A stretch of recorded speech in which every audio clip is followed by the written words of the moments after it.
ప్రతి వారికి శ్లోకం నోటికి రావాలి, తప్పులు లేకుండా చదవాలి. ఇందులో ఒక గమ్మత్తుంది ఆ శ్లోకంలో. ఆ శ్లోకంలో అక్షరాలు మారాయా వ్యతిరిక్త అర్థాలు వస్తాయి. అందుకని తప్పులు చదవకుండా చక్కగా చదవడం నేర్చుకుని చిన్న చిన్న పిల్లల దగ్గర నుంచి అలవాటు చెయ్యండి. స్నానం చెయ్యగానే ఒక్కసారి అమ్మవారి దగ్గరికి వెళ్ళి ఆ కట్టుకున్న తువ్వాలతోటో అందులో బాలల భక్తికి అమ్మవారు పొంగిపోతుంది.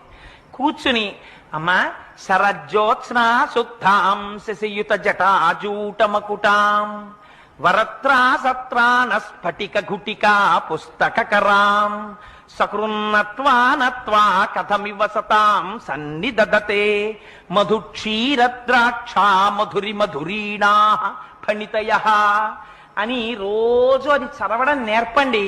మీరు 1,00,00,000 రూపాయలు ఇచ్చినప్పుడు మీ మనవణ్ణి రక్షించుకున్న కన్నా ఈ ఒక్క శ్లోకాన్ని మీ మనవడికి మీరు నేర్పారా